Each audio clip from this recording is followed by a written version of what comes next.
Hey, what's going on, Who Dat Nation? It is yours truly, TJ Jones, the host of the State of the Saints podcast. And thank you so much for checking out the State of the Saints podcast, where we talk New Orleans Saints. I want to say that I appreciate everybody for stopping by. I really do appreciate that.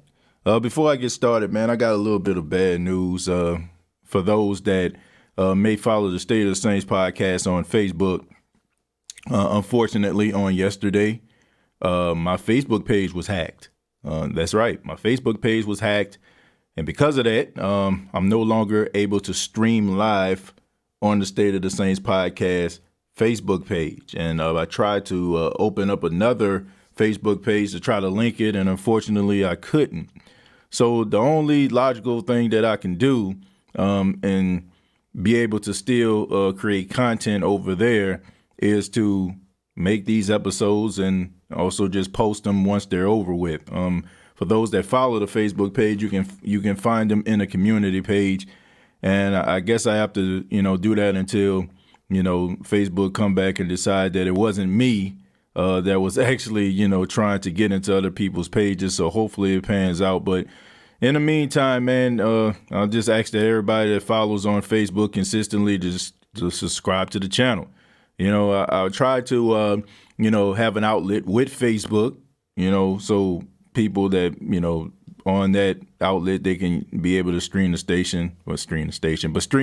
podcast live. But I would encourage everybody to come over here to the YouTube channel. And if you enjoy the State of the Saints podcast so far, go ahead and give your boy a thumbs up. Let everybody know that you enjoy the State of the Saints podcast, that you enjoy the content. And State of the Saints podcast is going to go to Patreon. So for those that want to support the State of the Saints podcast, a Patreon will be available. I'm going to go ahead and put that link down in the description a little bit later in the show. But I want to talk a little bit about some of the moves that the New Orleans Saints have made as of today, as of Thursday, if you're listening on a Thursday. The New Orleans Saints, and this is according to Phil Yates, it says the Saints restructured the contracts of defensive end Cam Jordan, defensive end Tano Passanio to create $12,445,412 of them things in the 2022 cap space per source.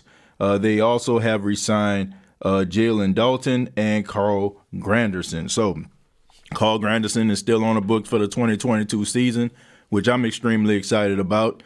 He's one of those guys that flies under the radar. He's one of those guys that is very underrated, and he has a lot of potential, man. He is one of those guys that we can probably be thinking maybe he can be that next Trey Hendrickson type guy with another team.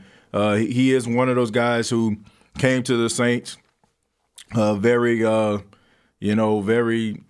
weird circumstances. We know that his rookie season, he spent a couple months in jail, and the Saints still decided to bet on him, and he's paid out. He's paid the Saints back in that regard. And Jalen Dalton, he's a guy who has been a little bit consistent, man. He's been in and out of the lineup, but he's one of those guys that can benefit. Mostly probably going to be on special teams, but I'm excited about that. I'm excited about the way that the team is going to be looking. The $12 million just indicates that you have some guys that are all in. Cam Jordan coming at the twilight of his career. You can tell that he wants a championship, and he wants to bring one to New Orleans, man. He wants to hoist that Lombardi.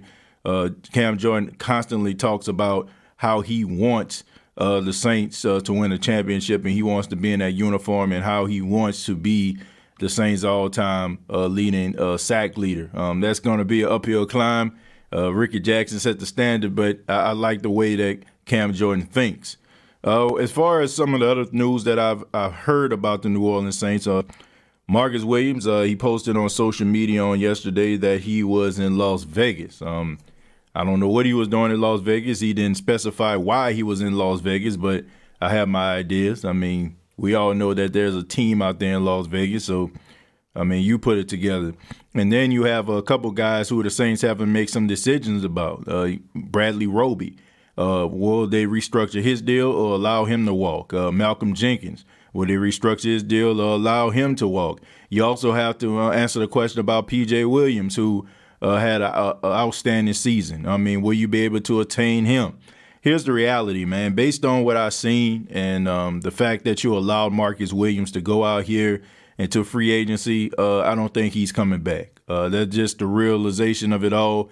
That's just the business of the National Football League. That's just the way that it goes. Those are the breaks. Okay, so let's just, it is what it is. The Saints historically, and I mentioned this before, the Saints historically do not pay safeties. I mean, I have not seen the Saints pay a homegrown safety, I don't think ever. I think back to Sammy Knight, they didn't pay him.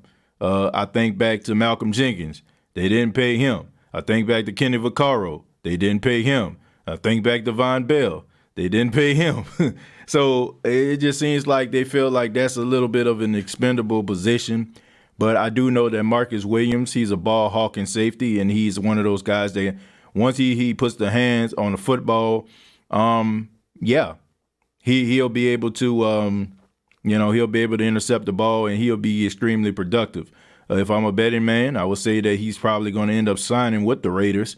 There are a couple other teams that could need a Marcus Williams, like the Philadelphia Eagles or the Dallas Cowboys, but I just think that he's a West Coast guy, man, being closer to home, being able to control your own narrative, so to speak. I mean, you could basically go anywhere you want to. So I think that he wants to be on the West Coast. I mean, that's just the way that I think.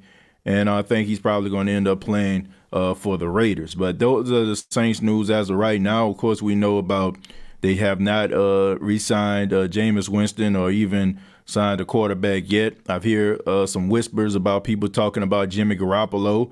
I don't believe that. I'm not buying what they're trying to sell me. You can sell me anything you want to, but I don't believe it until I actually see it. I think the main priority for the New Orleans Saints is Jameis Winston. So will he sign with the New Orleans Saints? It remains to be seen. But I feel like he is their number one priority. And the fact that you see Carson Wentz going to the Commanders, you see some of these other quarterbacks being moved around, and Jameis Winston's name isn't mentioned. It's a good thing for the New Orleans Saints. I mean, there are a few teams out there that still need quarterback play, decent quarterback, a quarterback that can lead the team. But I think that the New Orleans Saints are going to be the team that gets Jameis Winston. Jerry says, now that Rodgers staying in Green Bay, Wilson traded to Broncos, Wentz traded to Washington, can we please re-sign Jameis Winston? Well, I don't know what the holdup is. I'm pretty sure it probably has something to do with the contract, the years, or the money. So I'm pretty sure it's not like they just closed negotiations. I'm pretty sure they're still talking about it right now. Black Turtle says, feel like they didn't tag him so they don't have to commit the money before they have a quarterback. Yeah, but at the same time, man, look, this dude ain't going to wait. His representation is not going to wait for the Saints to make up their mind, especially when he can get while the getting is good. And I feel like he's going to get more money on the open market, more than he would get for the Saints. They paid Bird, though. I said homegrown talent. I know people mention Jarius Bird, right? But they signed Jarius Bird. They signed him to the New Orleans Saints. He wasn't a guy that they drafted. Sammy Knight was a guy that was homegrown. Malcolm Jenkins was a guy that was homegrown. Kenny Vaccaro, homegrown. Von Bell, homegrown. So those guys historically, when they get a safety, they don't pay him. Like they'll sign a safety, they'll pay him. You know what I'm saying? Like they paid Jarius Bird, but that was an outlier. If you out there, you're playing basketball and you're shooting threes, right? And you shoot 20 shots and you make 19 and you miss one. Does that not mean that you're not a good three-point shooter? No, it means that you miss one. So, Jarius Bird was an anomaly. We all know what that actually stemmed from. The Saints signed Rob Ryan as their defensive coordinator, and it was right off the Seattle Seahawks winning a Super Bowl. So everybody wanted to play like this this middle of the field safety type defense that they were playing with Earl Thomas. And Jarius Byrd for Buffalo was coming off a 9-interception season. So the Saints paid him because they wanted him to be their Earl Thomas. And, man, the boy ended up being Earl Sinclair. Some of y'all know who I'm talking about. Who that? What's going on, Chosen? We blew our money on Jarius Byrd, to say the least. No Jimmy G in New Orleans. Let him stay in San Francisco. I don't know if he's going to stay in San Francisco or not, but he's going to end up going somewhere else. He's going to end up like possibly.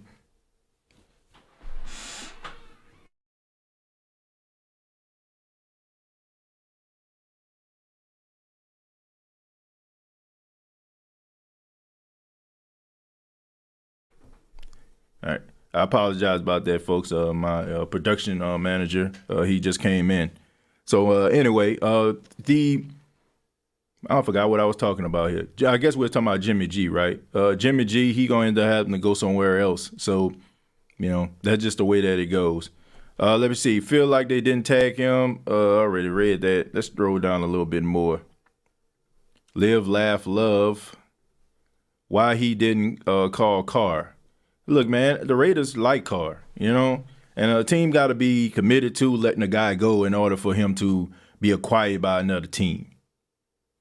It's just as simple as that, Derek Carr is a guy that the Raiders are invested in and they're excited about. So I don't think they're going to make no phone call, to try to trade this dude. They're all in. If everything is clear about what about Deshaun Watson? Well, look, I think if I'm not mistaken, on Friday, which is tomorrow, they're supposed to go to court about that. So a lot of teams are waiting on that. Maybe the Saints are.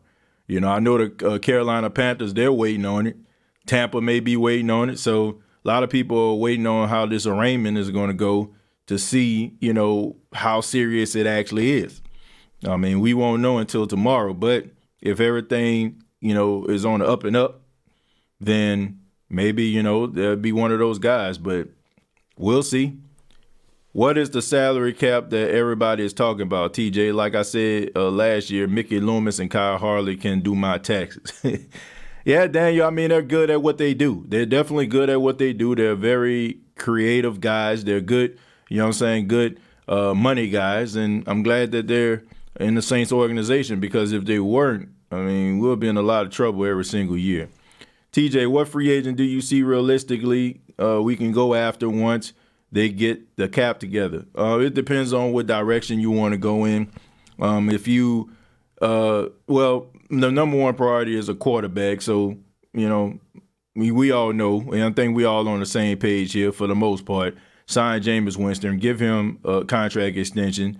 After that, if you want to get yourself a wide receiver, like a guy like a DJ Shark, or get a guy like a Christian Kirk, then I'll be down for that too. Depends on the situation of Alvin Kamara. If you want to try to make a trade for a guy that's a decent running back that you can get prepared and be established within the system for a couple of weeks, and for Alvin Kamara to serve his suspension, then you want to go that route. And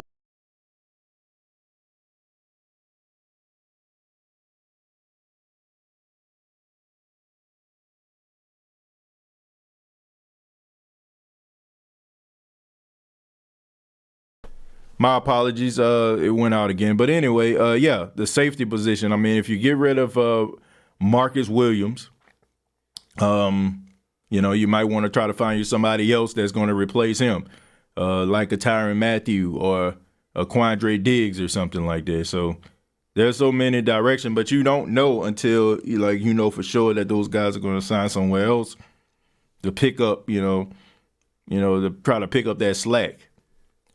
Are we picking up Bobby Wagner? I doubt that. Bobby Wagner still have a lot left in the tank, and I'm pretty sure he's probably going to want to continue to stay on the West Coast somewhere. So I expect for him to sign with some other team on the West Coast, maybe even the Chargers. I mean, Chargers, Raiders. A lot of those guys, man, when they stay out there, man, they don't want to come, play for any other team unless they just absolutely have to.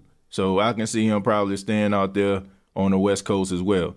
Aaron says stay positive if and when we sign Jameis and he not ready, who starts? Taysom Hill. That's who starts. Taysom Hill.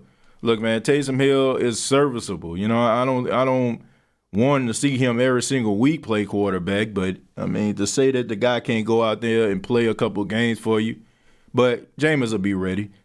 You know, ACL tears are not like a death sentence. I mean, if you look at Joe Burrow, you know, Joe Burrow tore his ACL like late in the season, you know, and he was able to come back and he played every single game. Jameis, he tore his ACL around the 5th game of the season, so I expect for him to be close to, if not at 100%, by the time the new season starts. Tyrann Mathieu, a.k.a. Honey Badger, is a good safety for us. Problem is he costs a lot of money. Well, it depends on how long you want to have him and how much money that you're going to give him, you know, in order for, you know, not to exhaust the cap, you know. So I can see it as a possibility. I'm not going to throw that out. Would you trade for DK Metcalf? No, I would not. He too much to ask for. Look, DK Metcalf is a good wide receiver, but them with that whole succession plan out there, there's a reason why they're talking about Tyler Lockett and not DK Metcalf, because DK Metcalf can be that cornerstone player. He could be their wide receiver for years to come. All he needs is a quarterback. So I don't see them getting rid of that guy. That would be insane. No bot accounts allowed in the chat. Just draft a safety. Yeah, I mean, you can draft a safety, but I mean, you still got Eric Burrell out there. I mean, a lot of people don't talk about him, but he had a good, solid preseason. You know, who knows, man, what year 2 will look like. Maybe he'll get a little bit more playing time. JT Gray, you know, we forget about him. You know, maybe, you know, he finally turns the corner. He's a good special teams guy, but who's to say that man won't be good enough to be able to play, you know, some snaps. And I'm pretty sure he just not, you know, don't want to just be, you know, he just complacent at just playing special teams. I mean, Fred McAfee back in the day, you know, Freddie Mac, you know what I'm saying? Like, you know, he was good. You know, he was a cornerstone special teams guy, but it seemed like, you know, JT Gray and guys like Justin Hardy, man, those guys had aspirations of actually being starters. And, you know, I'm pretty sure it's good. He's first team All-Pro in special teams, and he takes a lot of pride in that. But pretty sure that guy wants to see the field. I mean, wouldn't you? I mean, I'm pretty sure nobody wants to go into the league and says, I want to be a lifetime special teams player. Like, nah. Might need to make a move for Watson or Derek Carr. Derek Carr isn't going anywhere. And as of right now, based on the situation that's going on with Deshaun Watson, you can't touch that right now. Therese says Michael Thomas and Jameson Williams can be the best wide receiver duo in the league next season. It's a possibility, man. I mean, if the Saints sign Jameis Winston, I mean, and they go out here and let's just say, for example, if they get a veteran like a Christian Kirk or DJ Shark, they're gonna afford, to be honest with you, to get Jameson Williams. Because if he wasn't prepared or ready for the season, they still have somebody that can be able to compensate for it. You know, somebody to hold down the fort, so to speak. The only thing about it is I don't know if the Saints will be willing to do that. And there's so many other wide receivers out there that can give you, that production that you're looking for right then and there off the bat. I mean, you can get a guy, you know, that can take part in OTAs, rookie camp, you know, training camp, and you don't have to worry about him coming back around week 4 or 5 and hoping that it pans out. With Jameson Williams, I mean, whoever gets him, they're going to have a super talented player on their team. Even Mechie, you know, Mechie, a lot of people don't really pay attention to him either. I mean, he tore his ACL as well. That's another guy that I feel like he's going to land somewhere with a team, and people are going to be like, man, you know what? You know, this dude here a beast. I think a lot of people forget about that guy too. But, you know, it's about, are you willing to wait for that type of production? Like, what position is he going to be in? Yes, he was at the combine, but he didn't do anything. He just showed up. So That's just the way, that's just the way the game is, man. It's not so much about how talented a guy is, it's about his availability at the time. There are some great left tackle, offensive lineman help in free agency at the moment. Yeah, there is, man. I mean, there's some guys, but you're gonna have to pay them, man. The better they are, the more money you're gonna have to come up with. But I don't think any of them are better than Teron Armstead. I don't think any of those left tackles, those tackles that they have out there, are better than Teron Armstead. I mean, I'm not even being biased. I just think that that's a fact. Graylin says, let's get Teddy B and draft a quarterback in next year's draft. We never experienced having a starting quarterback on a rookie deal. Yeah, Graylin, we never experienced that. I mean, you have to go back to Archie Manning. I mean, but they didn't have rookie deals back in those days. Look, I think with that type of talk that you're talking, Graylin, is as if this team is talking about rebuilding. And there's no rebuild going on with this team. They don't talk about rebuilds. They don't embrace rebuild. They don't say the word rebuild. It's because they don't feel like they're rebuilding. They feel like they're restocking, and I can understand why. You put Jameis Winston back there. You put somebody that's a suitable quarterback back there. You're a playoff contender.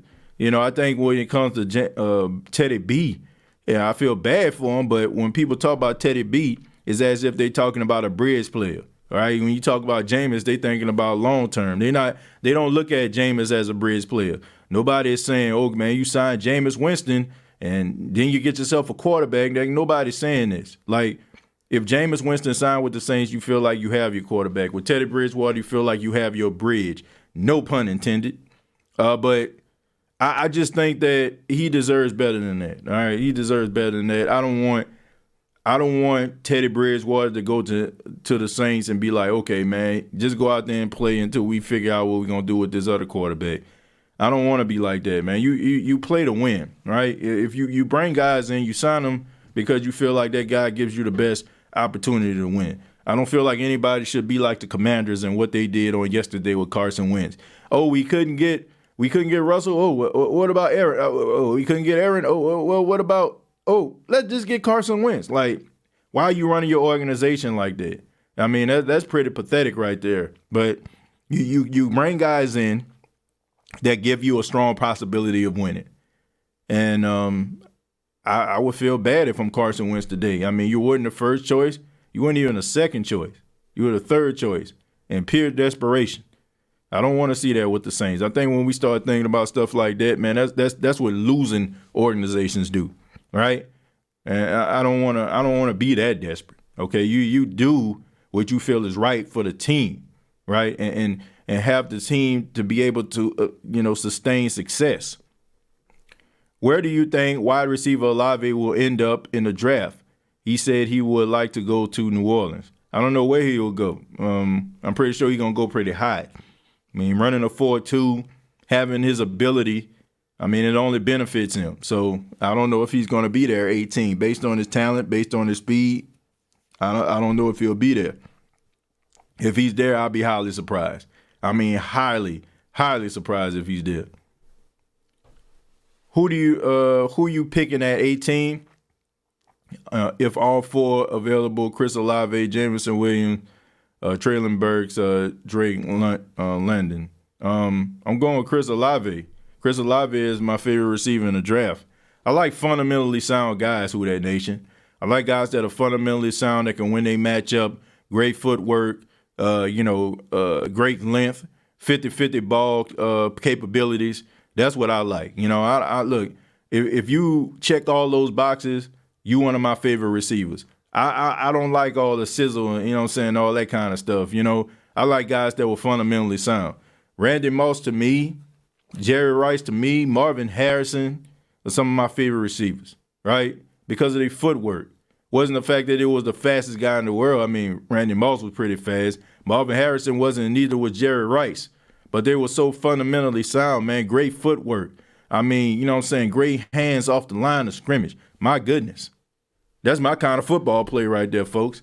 And Chris Olave is like that, And I think that he's better out of the group when it comes to route running.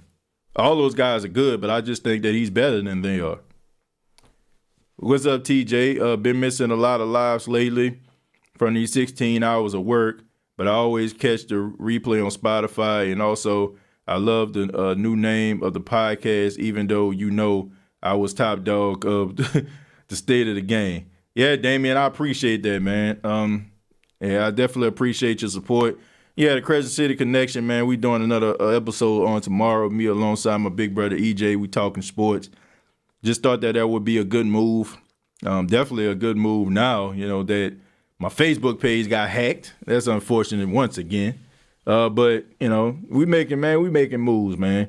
We making moves. I just feel bad for those that follow that Facebook page that expected like live shows consistently.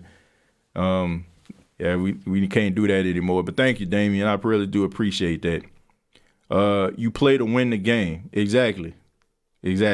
Do you think we should trade up in the draft to go get Chris Olave? No. Dana, I would feel that way if he was like the one and only. But like this reminds me of that 2015 draft. You know what I'm saying? That's what that remind me of when you had guys like Brandon Cooks, Odell Beckham Jr., Mike Evans. All these guys were like in the same draft.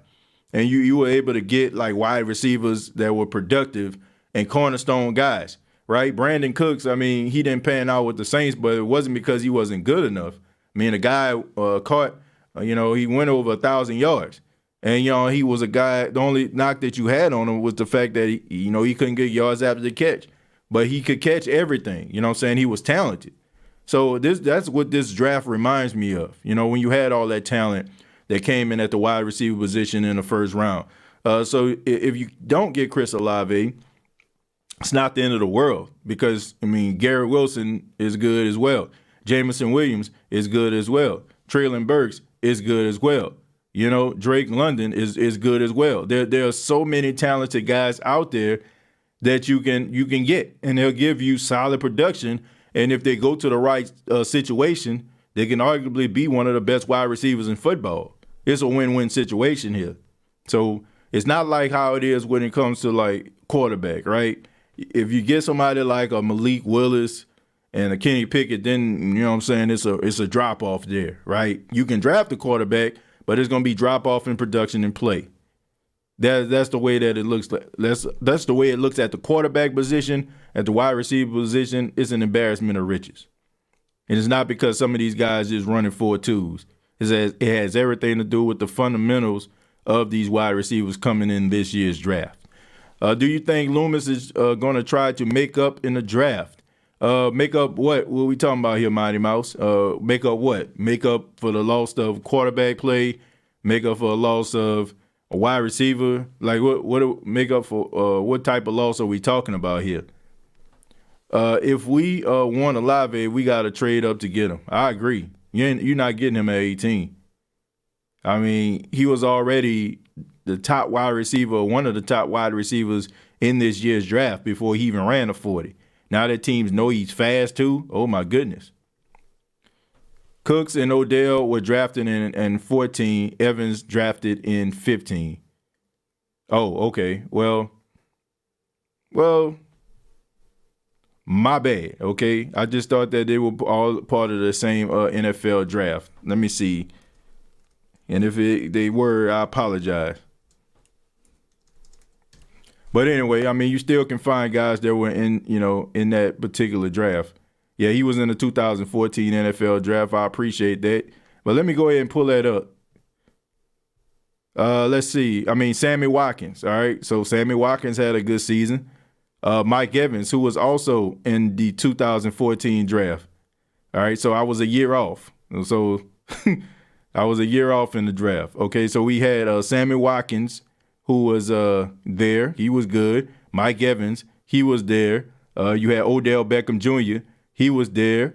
Let's see who else was drafted. We had Brandon Cooks once again. Calvin Benjamin had a solid season. His rookie season, he was pretty good before he bacon, egg, and cheesed his way out of the Then you had like Jordan Matthews, who was in the second round. Marquise Lee, that was a failure. That was a flop. Devontae Adams was in the second round. So, man, that was a talented draft right there. Yeah. You said, you said, my bad. I meant up in the draft. But thank you, man. Brian's to God, thank you. It was a year off. They all were in that 2014 draft. I said 2015. What threw me off was I thought that Brandon Cooks and Michael Thomas were a year separated from each other. But he is actually 2 years into him. 2 years into the league before Michael Thomas got there in 2016, if I'm not mistaken. So, but yeah, like, man, there was some talented guys in that 14 draft, man. I mean, I just mentioned them. Already read that. Jameson Williams is my second choice if Olave not available. You think we should go safety in the second round since Marcus Williams might not come back? Wouldn't hurt. Wouldn't be mad if it happened. I would question why you wouldn't try to get yourself an offensive lineman in the second round. Think the Saints gonna need offensive linemen. They need offensive line play. That's what they need. In my humble opinion. I mean, you can get a safety. Wouldn't be mad. You can even get yourself another defensive tackle if you want to. But you got to find some ways, to strengthen some of those spots. They need to get depth as well. If that's something that we need to focus on too. The Saints need some depth. I think that kind of hurt them last season. The year that Drew Brees, his final year, they had a lot of depth on that team. I mean, they were deep. One guy falls off, here come another guy coming and give you the same equal production. So that's what I think they need in this year's draft. But I don't think nothing is more important than a wide receiver. I mean, if you don't get a wide receiver, you might be in trouble. But, I want to say to everybody out there, I really do appreciate it. If you like the State of the Saints podcast, once again, go ahead and give your boy a thumbs up. It's not going to be a long show today. I actually have to be in a meeting in about 10 minutes. So I did want to do a show to talk a little bit about some of this news that's going on with the New Orleans Saints. But still no Jameis Winston signing. Still no Jimmy G. I don't know where that Jimmy G story came from. I really don't. There was a guy, I don't know if it was like a San Francisco 49ers podcaster or something, but, man, it's just something that really, truly bothers me about, some of these people on social media. One thing that bothers me is when people just try to do things for clout and attention. And, I don't know who to feel more sorry for. I don't know if to feel more sorry for the person who actually sending out this for attention or the person that actually believes it. I mean, I'm looking, people are sending me information, tweets, inboxes from a person who's on social media, might have 1 or 2 followers or whatever like that. And not to say, followers, like, it don't mean that you can't, you don't know anything, but I'm just saying, like, it'd be like almost like a ghost, Twitter page. And I'm like, why are you buying into what this person is selling? Everybody talking about Jimmy G gonna get traded to the Saints, and I'm like, man, come on, man. Like, what are we doing here? Like, we don't know this for sure. And I get it, right? Everybody wants to be first. Everybody wants to be first so that everybody can flock to them and be like, man, he the one that said it first. And they can, beat on their chest and say, see, I am the guy that you need to listen to. I am the guy that you need to see. Like, come on, man.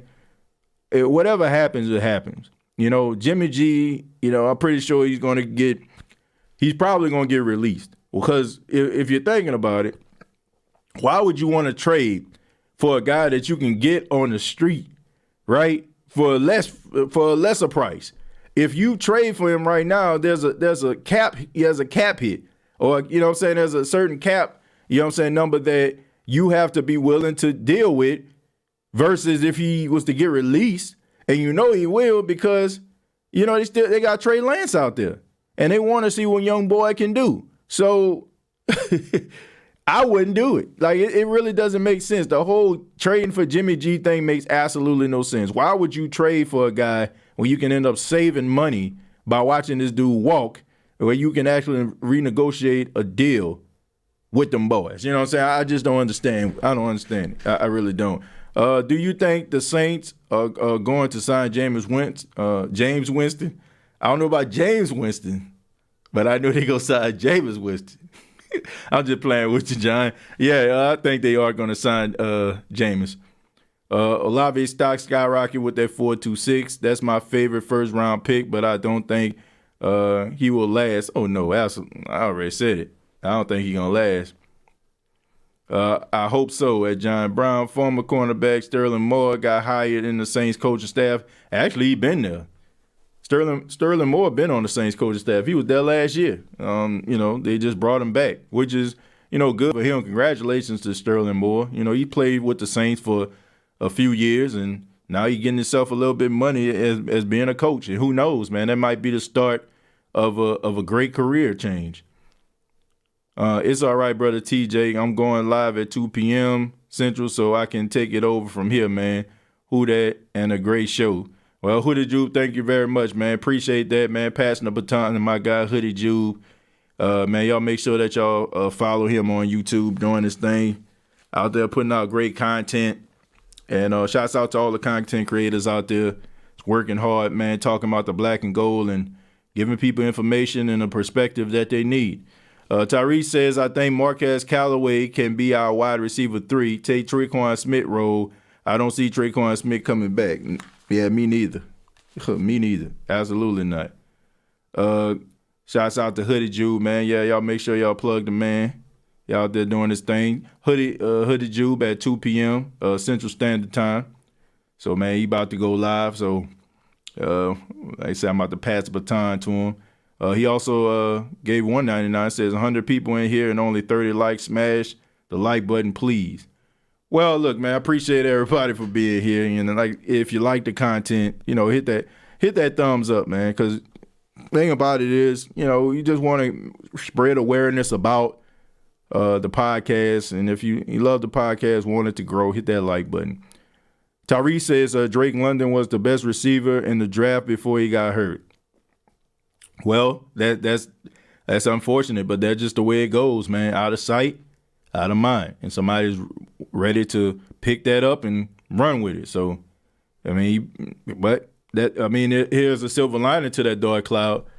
Now, you might end up not making as much money as you would by signing on draft day. But if you go out there and you put that work in, you'll end up making way more money in your lifetime than you probably would have made in those first couple of years. So he has some work to do, yes. But, just be productive, keep your head down, and keep grinding.